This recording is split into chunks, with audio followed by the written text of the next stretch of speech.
श्रीहरये नमः श्रीहरये नमः श्रीहरये नमः। चतुर्थः सर्गः लंकापुरी प्रवेशः स निर्जित्य पुरीं श्रेष्ठां लंकां तां कामरूपिणीं स निर्जित्य पुरीं श्रेष्ठां लंकां तां कामरूपिणीं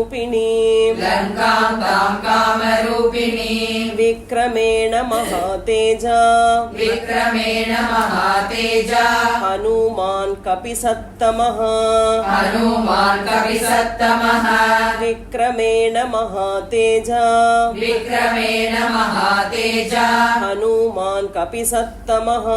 हनुमान् कपिसत्तमः स निर्जित्य पुरीं श्रेष्ठां लंकां तां कामरूपिणीं विक्रमेण महातेजा हनुमान् कपिसत्तमः अद्वारेण महाबाहुः प्राकारम् अभिपुप्लुवे अद्वारेण महाबाहुः प्राकारम् अभिपुप्लुवे निशिलंका महासत्त्वः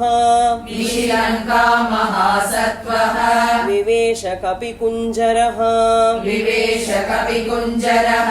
निशिलंका महासत्त्वः विवेश कपिकुञ्जरः अद्वारेण महाबाहुः प्राकारम् अभिपुप्लुवे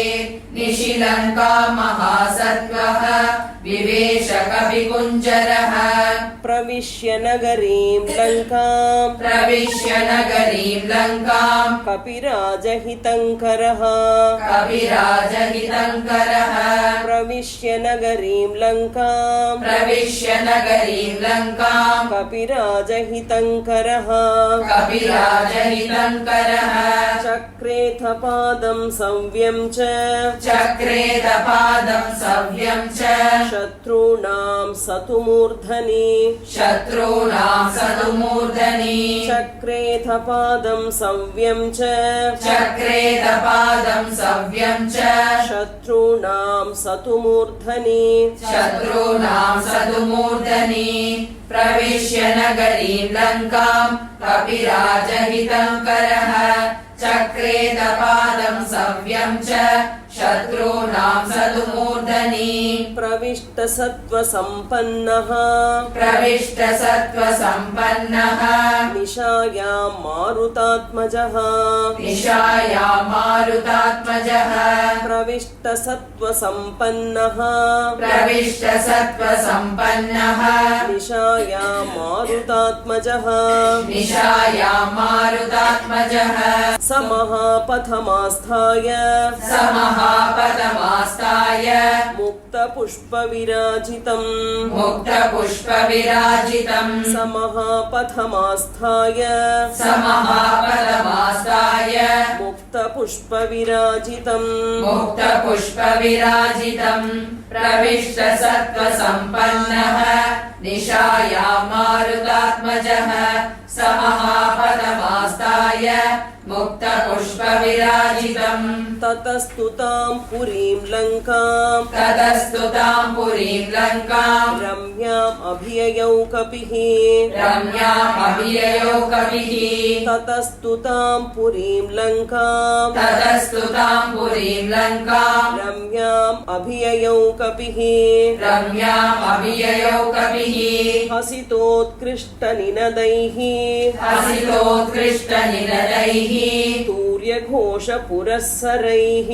तूर्यघोषपुरस्सरैः हसितोत्कृष्टनिनदैः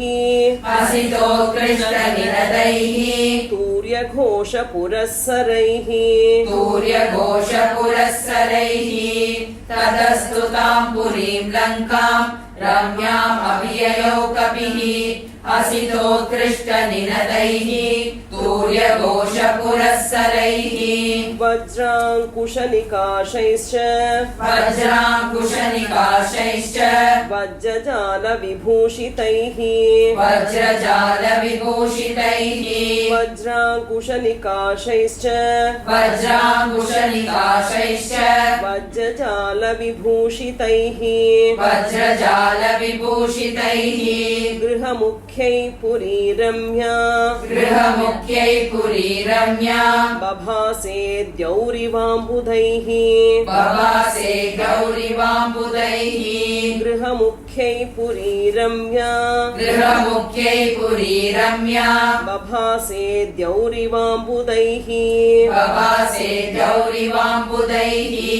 वज्राङ्कुशनिकाशैश्च वज्रजालविभूषितैः गृहमुख्यै पुरीरम्या बभासे गौरिवाम्बुदैः प्रज्ज्वाल तदालङ्का प्रज्ज्वाल तदालङ्का रक्षो गणगृहैशुभैः रक्षो गणगृहैशुभैः प्रज्ज्वाल तदालङ्का प्रज्ज्वाल तदालङ्का रक्षो गणगृहैशुभैः रक्षो गणगृहैशुभैः सिताभ्रसदृशैश्चित्रैः शिलाभ्रसदृशैश्चित्रैः पद्मस्वस्तिकसंस्थितैः पद्मस्वस्तिकसंस्थितैः सिताभ्रसदृशैश्चित्रैः सिताभ्रसदृशैश्चित्रैः पद्मस्वस्तिकसंस्थितैः पद्मस्वस्तिकसंस्थितैः प्रज्ज्वाल तदालङ्का रक्षो गणगृहैशुभैः सिताभ्रसदृशैश्चित्रैः पद्मस्वस्तिकसंस्थितैः वर्धमानगृहैश्चापि वर्धमानगृहैश्चापि सर्वतः सुविभूषिता सर्वतः सुविभूषिता वर्धमानगृहैश्चापि वर्धमानगृहैश्चापि सर्वतः सुविभूषिता सर्वतः सुविभूषिता तां चित्रमाल्याभरणां तां चित्रमाल्याभरणां कपिराजहितङ्करः कविराजहितङ्करः तां चित्रमाल्याभरणां तां चित्रमाल्याभरणां कपिराजहितङ्करः कविराजहितङ्करः वर्धमानगृहैश्चापि सर्वतः सुविभूषिता तां चित्रमाल्याभरणां कविराजहितङ्करः राघवार्थं चरन् श्रीमान् राघवार्थं चरन् श्रीमान् ददर्श च ननन्द च ददर्श च ननन्द च राघवार्थं चरन् श्रीमान् राघवार्थं चरन् श्रीमान् ददर्श च ननन्द च ददर्श च ननन्द च भवनात् भवनं गच्छन् भवनात् भवनं गच्छन् ददर्श पवनात्मजः ददर्श पवनात्मजः भवनात् भवनं गच्छन् भवनात् भवनं गच्छन् ददर्श पवनात्मजः ददर्श पवनात्मजः राघवार्थं चरन् श्रीमान् ददर्श च ननन्द च भवनात् भवनं गच्छन् ददर्श पवनात्मजः विविधाकृतिरूपाणि विविधाकृतिरूपाणि भवनानि ततस्ततः भवनानि ततस्ततः विविधाकृतिरूपाणि विविधाकृतिरूपाणि भवनानि ततस्ततः भवनानि ततस्ततः शुश्रावमधुरं गीतम् शुश्रावमधुरं गीतम् त्रिस्थानस्वरभूषितम् त्रिस्थानस्वरभूषितम् शुश्रावमधुरं गीतम् शुश्रावमधुरं गीतम् त्रिस्थानस्वरभूषितम् त्रिस्थानस्वरभूषितम् विविधाकृतिरूपाणि भवनानि ततस्ततः शुश्रावमधुरं गीतम् त्रिस्थानस्वरभूषितम् स्त्रीणां मदसमृद्धानां श्रीणामलसमृद्धानां दिवि चापि चाप्सरसामिव दिविचाप्सरसामिव स्त्रीणां मदसमृद्धानां स्त्रीणामदसमृद्धानां दिवि चाप्सरसामिव दिविचाप्सरसामिव शुश्रावकाञ्चीनिनदम् शुश्रावकाञ्चीनिनदम् नूपुराणां च निस्वनम् नूपुराणां च निस्वनम् शुश्रावकाञ्चीनिनदम् शुश्रावकाञ्चीनिनदम् नूपुराणां च निस्वनम् नूपुराणां च निस्वनम् स्त्रीणामदसमृद्धानां दिवि चाप्सरसामिव शुश्रावकाञ्चीनिनदम् नूपुराणां च निस्वनम् सोपाननिनदांश्चैव सोपाननिनदांश्चैव भवनेषु महात्मनां भवनेषु महात्मनां सोपाननिनदांश्चैव सोपाननिनदांश्चैव भवनेषु महात्मनां भवनेषु महात्मनाम् आस्फोटितनिनादांश्च आस्फोटितनिनादांश्च श्वेलितांश्च ततस्ततः श्वेलितांश्च ततस्ततः आस्फोटितनिनादांश्च आस्फोटितनिनादांश्च श्वेलितांश्च ततस्ततः श्वेलितांश्च ततस्ततः सोपाननिनदांश्चैव भवनेषु महात्मनाम् आस्फोटितनिनादांश्च श्वेलितांश्च ततस्ततः शुश्रावजपतां तत्र शुश्रावजपतां तत्र मन्त्रान् रक्षो गृहेषु वै मन्त्रान् रक्षो गृहेषु वै शुश्रावजपतां तत्र शुश्रावजपतां तत्र मन्त्रान् रक्षो गृहेषु वै मन्त्रान् रक्षो गृहेषु वै स्वाध्यायनिरतांश्चैव स्वाध्यायनिरतांश्चैव यातु दानान् ददर्शसः यातु दानान् ददर्शसः स्वाध्यायनिरतांश्चैव स्वाध्यायनिरतांश्चैव यातु दानान् ददर्शसः यातु दानान् ददर्शसः शुश्रावजपतां तत्र मन्त्रान् रक्षो गृहेषु वै स्वाध्यायनिरतांश्चैव यातु दानान् ददर्शसः रावणस्तव संयुक्तान् रावणस्तव संयुक्तान् गर्जतो राक्षसानपि गर्जतो राक्षसानपि रावणस्तव संयुक्तान् रावणस्तव संयुक्तान् गर्जतो राक्षसानपि गर्जतो राक्षसानपि राजमार्गं समावृत्य राजमार्गं समावृत्य स्थितं रक्षो बलं महत् स्थितं रक्षो बलं महत् राजमार्गं समावृत्य राजमार्गं समावृत्य स्थितं रक्षो बलं महत् स्थितं रक्षो बलं महत् रावणस्तव संयुक्तान् गर्जतो राक्षसानपि राजमार्गं समावृत्य स्थितं रक्षो बलं महत् ददर्श मध्यमे गुल्मे ददर्श मध्यमे गुल्मे राक्षसस्य चरान् बहून् राक्षसस्य चरान् बहून् ददर्श मध्यमे गुल्मे ददर्श मध्यमे गुल्मे राक्षसस्य चरान् बहून् राक्षसस्य चरान् बहून् दीक्षितान् जटिलान् मुण्डान् दीक्षितान् जटिलान् मुण्डान् गोजिनाम्बरवाससः गोजिनाम्बरवाससः दीक्षितान् जटिलान् मुण्डान् दीक्षितान् जटिलान् मुण्डान् गोजिनाम्बरवाससः गोजिनाम्बरवाससः ददर्श मध्यमे गुल्मे राक्षसस्य चरान् बहून् दीक्षितान् जटिलान् मुण्डान् गोजिनाम्बरवाससः दर्भमुष्टिप्रहरणान् दर्भमुष्टिप्रहरणान् अग्निकुण्डायुधांस्तथा अग्निकुण्डायुधांस्तथा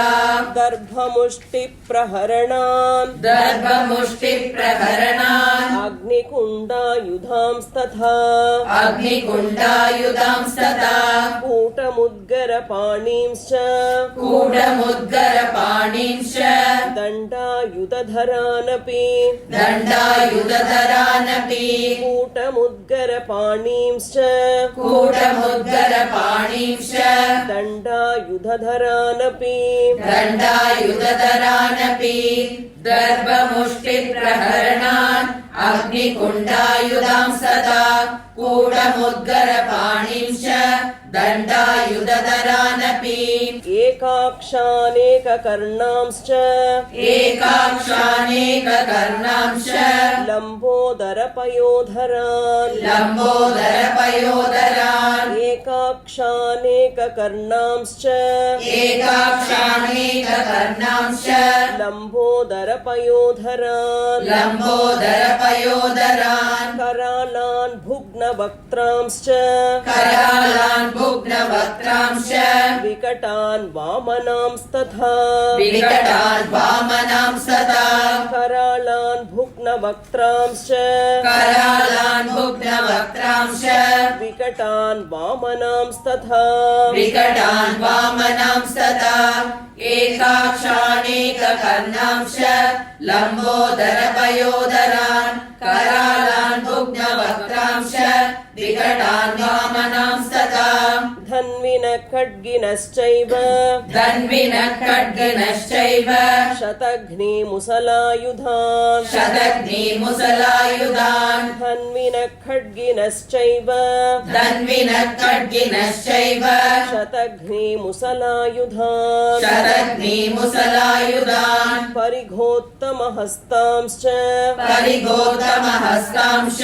विचित्रकवचोज्ज्वलान् विचित्रकवचोज्ज्वलान् परिघोत्तमहस्तांश्च परिघोत्तमहस्तांश्च विचित्रकवचोज्ज्वलान् विचित्रकवचोज्ज्वलान् धन्विनः खड्गिनश्चैव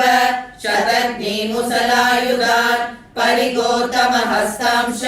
विचित्रकवचोज्ज्वलान् नातिस्थूलान् नातिकृशान् नातिस्थूलान् नातिकृशान् नातिदीर्घातिह्रस्वकान् नातिदीर्घातिह्रस्वकान् नातिस्थूलान् नातिकृशान् नातिस्थूलान् नातिकृशान् नातिदीर्घातिह्रस्वकान् नातिदीर्घातिह्रस्वकान् नातिगौरान् नातिकृष्णान् नातिगौरान् नातिकृष्णान्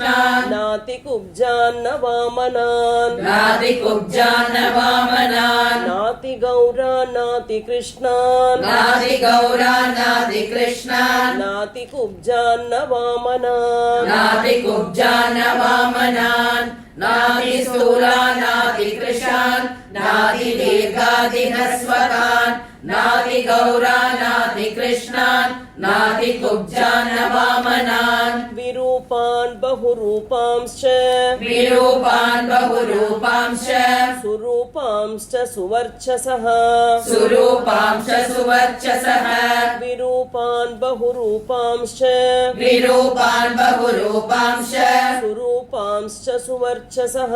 सुरूपांश्च सुवर्चसः पताकाध्वनिजश्चैव पताकाध्वनिनश्चैव ददर्श विविधायुधान् ददर्श विविधायुधान् पताकाध्वजिनश्चैव पताकाध्वजिनश्चैव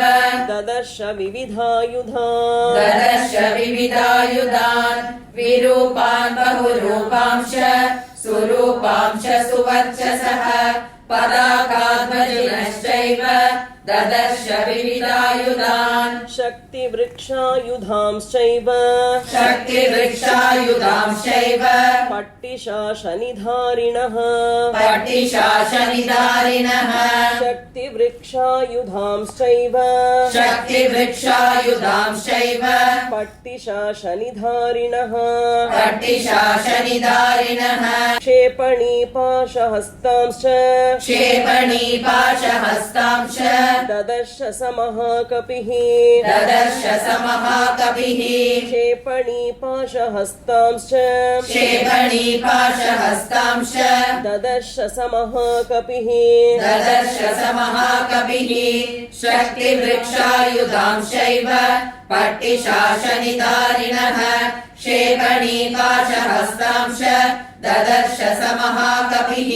स्रग्विणस्त्वनुलिप्तांश्च स्रग्विणस्त्वनुलिप्तांश्च वराभरणभूषिताम् वराभरणभूषितान् स्रग्विणस्त्वनुलिप्तांश्च स्रग्विणस्त्वनुलिप्तांश्च वराभरणभूषितान् वराभरणभूषितान् नानावेशसमायुक्तान् नानावेशसमायुक्तान् यथा स्वैरगतान् बहून्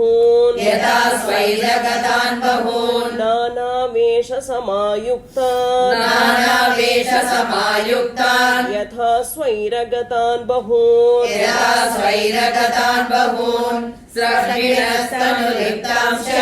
वराभरणभूषितान् नानावेशसमायुक्तान् यथा स्वैरगतान् बहून् तीक्ष्णशूलधरांश्चैव तीक्ष्णशूलधरांश्चैव वज्रिणश्च महाबलान् वज्रिणश्च महाबलान् तीक्ष्णशूलधरांश्चैव तीक्ष्णशूलधरांश्चैव वज्रिणश्च महाबलान् वज्रिणश्च महाबलान् शतसाहस्रमव्यग्रम् शतसाहस्रमव्यग्रम् आरक्षम् मध्यमम् कपिः आरक्षम् मध्यमम् कपिः शतसाहस्रमव्यग्रम् शतसाहस्रमव्यग्रम् आरक्षम् मध्यमम् कपिः आरक्षम् मध्यमम् कपिः तीक्ष्णशूलधरांश्चैव वज्रिणश्च महाबलान् शतसाहस्रमव्यग्रम् आरक्षम् मध्यमम् कपिः रक्षोऽधिपतिनिर्दिष्टम् रक्षोऽधिपतिनिर्दिष्टम् ददर्शान्तःपुराग्रतः ददर्शान्तपुराकृतः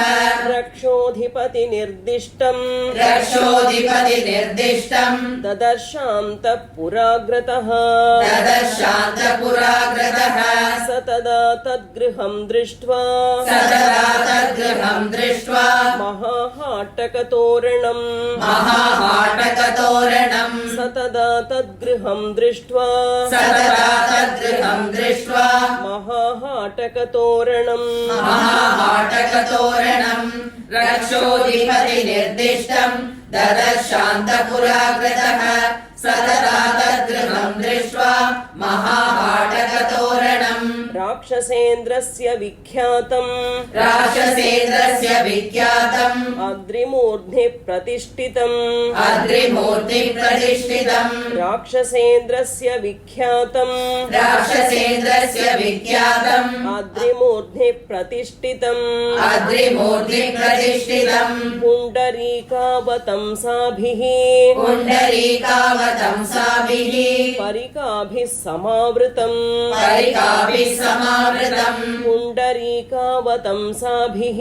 पुण्डरीकावतंसाभिः परिकाभिः समावृतम् परिकाभिः समावृतम् राक्षसेन्द्रस्य विख्यातम् अद्रिमूर्तिप्रतिष्ठितम् पुण्डरीकावतंसाभिः परिकाभिः समावृतम् प्राकारावृतमत्यन्तम् प्राकारावृतमत्यन्तम् ददर्श स महाकपिः ददर्श स महाकपिः प्राकारावृतमत्यन्तम् प्राकारावृतमत्यन्तम् ददर्श स महाकपिः ददर्श स महाकपिः त्रिविष्टपनिभम् दिव्यम् त्रिविष्टपरिभम् दिव्यम् दिव्यनादविनादितम् दिव्यनादविनादितम् त्रिविष्टपनिभम् दिव्यम् त्रिविष्टपरिभम् दिव्यम् दिव्यनादविनादितम् दिव्यनादविनादितम् प्राकारावृतमत्यन्तम् ददर्श स महाकपिः त्रिविष्टपरिभं दिव्यं दिव्यनादविनादितम् वाजिहेषितसङ्घुष्टम् वाजिहेषितसङ्गुष्टम् नादितं भूषणैस्तथा नादितं भूषणैस्तथा वाजिहेषितसङ्घुष्टम् वाजिहेषितसङ्गुष्टम् नादितं भूषणैस्तथा नादितं भूषणैस्तथा रथैर्यानैर्विमानैश्च रथैर्यानैर्विमानैश्च तथा गजहयैशुभैः तथा गजहयैशुभैः रथैर्यानैर्विमानैश्च रथैर्यानैर्विमानैश्च तथा गजहयैशुभैः तथा गजहयैशुभैः वाजिहेषितसङ्गुष्टम् नादितं भूषणैस्तथा रथैर्यानैर्विमानैश्च तथा गजहयैशुभैः वारणैश्च चतुर्दन्तैः वारणैश्च चतुर्दन्तैः श्वेताभ्रनिचयोपमैः श्वेताभ्रनिचयोपमैः वारणैश्च चतुर्दन्तैः वारणैश्च चतुर्दन्तैः श्वेताभ्रनिचयोपमैः श्वेताभ्रनिचयोपमैः भूषितं रुचिरद्वारम् भूषितं रुचिरद्वारम् मत्तैश्च मृगपक्षिभिः मत्सैश्च मृगपक्षिभिः भूषितं रुचिरद्वारम् भूषितं रुचिरद्वारम् मत्तैश्च मृगपक्षिभिः मत्तैश्च मृगपक्षिभिः वारणैश्च चतुर्दन्तैः श्वेताभ्रनिचयोपमैः भूषितं रुचिरद्वारम् मत्तैश्च मृगपक्षिभिः रक्षितं सुमहावीर्यैः रक्षितं सुमहावीर्यैः यातु दानैः सहस्रशः यातु दानैः सहस्रशः रक्षितं सुमहावीर्यैः